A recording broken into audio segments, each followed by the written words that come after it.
It's like, this is the clearest, like, fixed fight you're ever going to see. But look at this guy holding his hands up and watch. Watch this. He, like, literally shows him his chin, like, and he goes down.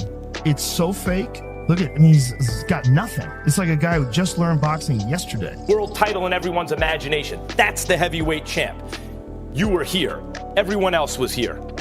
But since then, the feeling has been Joshua makes all this money fighting anyway. 30 million pounds, whatever it is. Why should he take 40 or 50 to fight Wilder when he's making against anybody? He can make 30, 40 million pounds, whatever it is. No fantasy contracts, just reality. You know, bringing our work to the table and bargaining and negotiating what we're worth and making this fight. This saga closes with hushed lawsuits, careers reduced to rubble, and Mike Tyson's reputation staring into ruin. Let's rewind to where it all started, because if you blink, you'll miss the exact moment boxing's foundation cracks. You need to witness how it all fell apart, shifting from a simple discussion to a full-scale public disaster. The true impact goes beyond a single knockout, beyond money, beyond pride. It's about questioning if anything you're seeing is genuine at all. And no, it really shouldn't be. Yet it is. And that's the dilemma. That's why Jake Paul is so relevant, because he's found a way to bypass promoters and make money in the boxing rings instead of being a prisoner to the promoters. Even though he didn't fight anybody, he's about to fight Anthony Joshua, and we'll see what happens with that. Anthony Joshua should knock him into tomorrow because he's the bigger fighter with incredible power, but he's got a glass jaw. So if Jake Paul catches him, who knows? The moment this story surfaced, it didn't register as ordinary chatter. I'm serious, this wasn't hype, and it wasn't trash talk. It was more like a door creaking open slowly.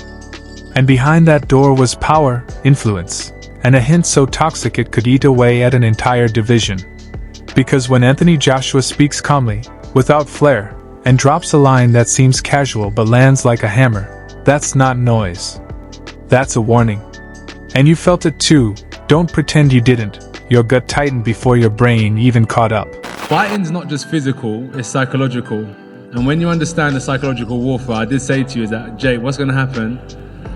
I'm going to see a time when I'm going to take your soul and you're either going to give up or you're going to get knocked out.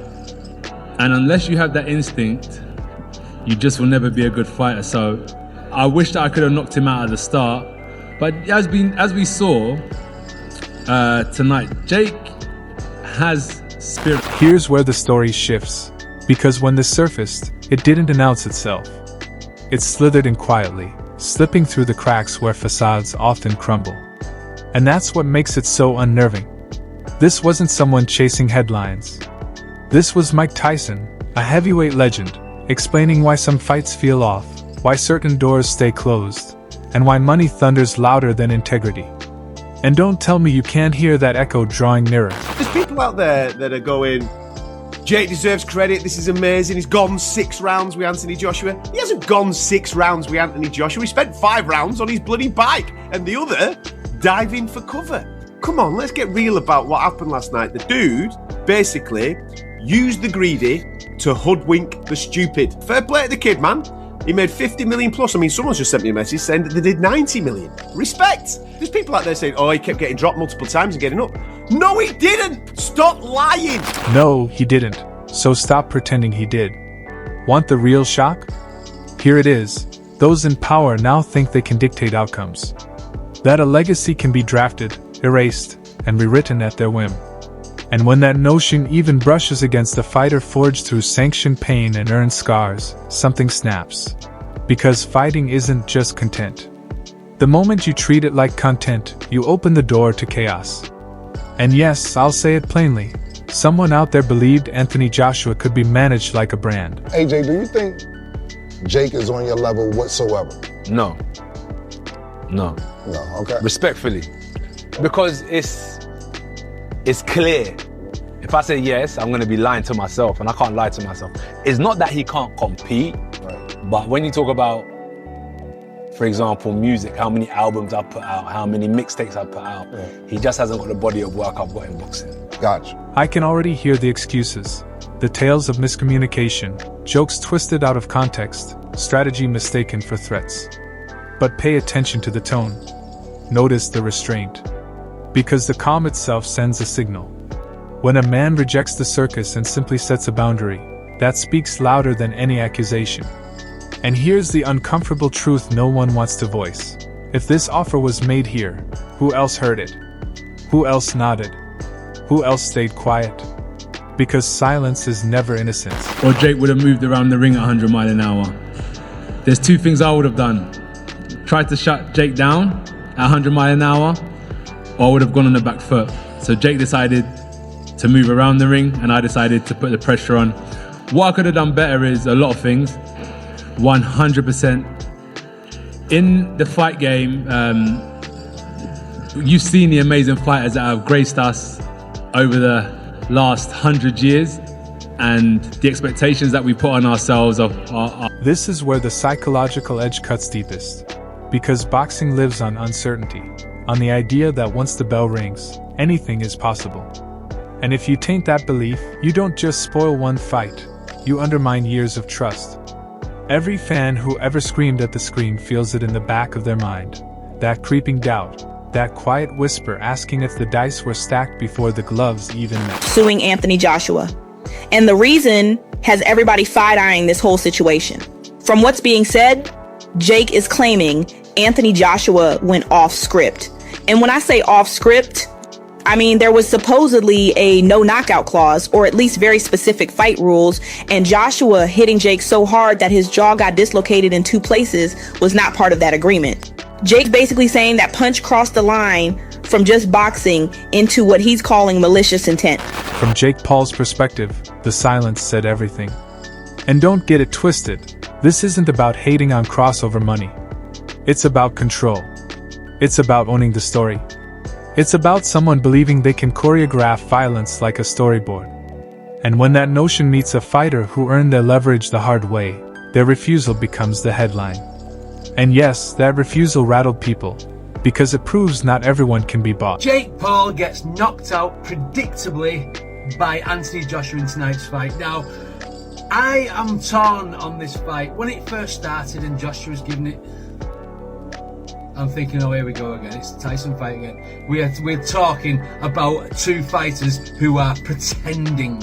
It looked like a rocky fight at the start. Joshua was afraid to let go. He was just like tapping. Let Jake get a few punches and everything. And then I'm thinking, hang on, I'm torn between 2 ways. As the discussion spread, other fighters and analysts weighed in indirectly. As the conversation rippled outward, other fighters and analysts chimed in, indirectly. Pause for a moment, because this is the part that gives me chills. The aftermath wasn't denial. It was fog.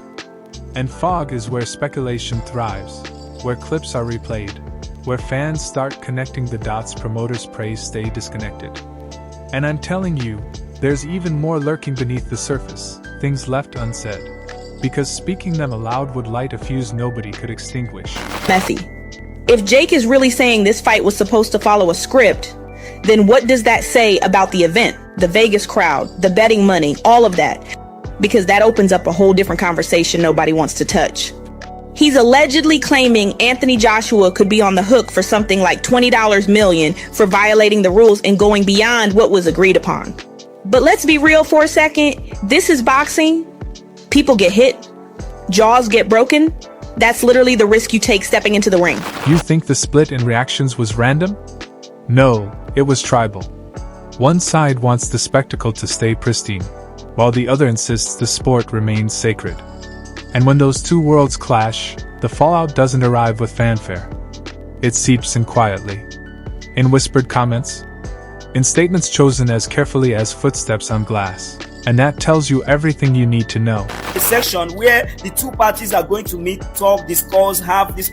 Just watch this video. And mentally. It's already written. Where?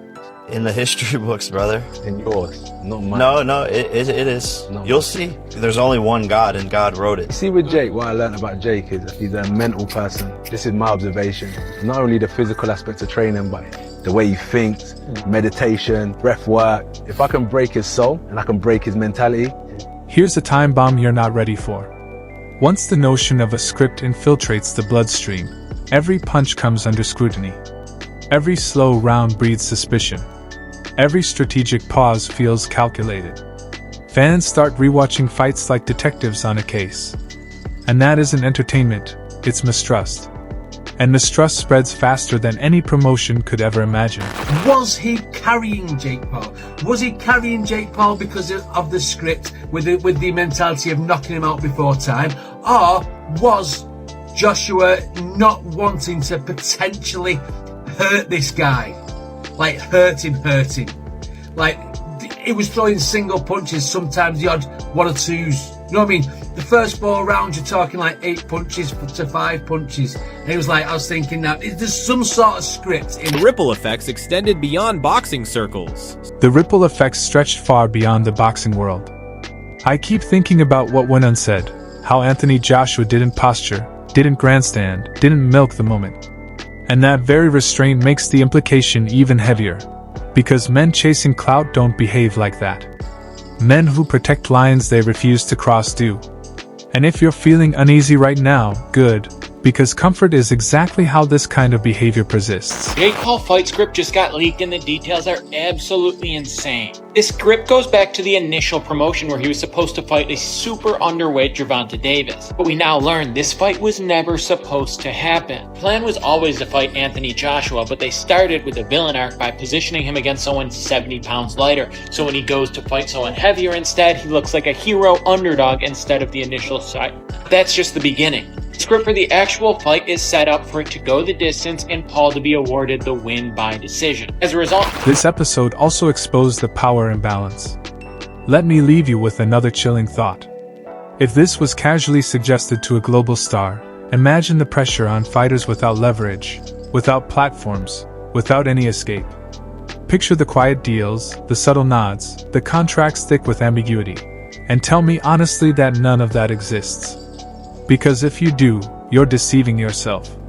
And yes, I hear the legal murmurs, the figures, the threats. But boxing has always been dangerous. Bodies break. Jaws crack. That's the deal. And the moment someone reframes that risk as a violation of a plan, the sport flinches. Because the ring stops being a proving ground and becomes a liability. And that shift is terrifying. Pause. Breathe. This isn't over. Not even close. Networks are watching. Sponsors are recalculating. Young fighters are taking notes. Veterans are wondering how many times they were tested without knowing it. Somewhere someone is sweating because a boundary was drawn publicly, and they don't know how to navigate it. I leave you unsettled on purpose, because there are too many gaps, too many careful words, too many pretending this is normal, and it's not. And if you think this story has ended, you're not paying attention. The next reveal won't come with a warning. It will hit suddenly, messy and uncontrolled. And when it does, boxing might not even recognize itself anymore.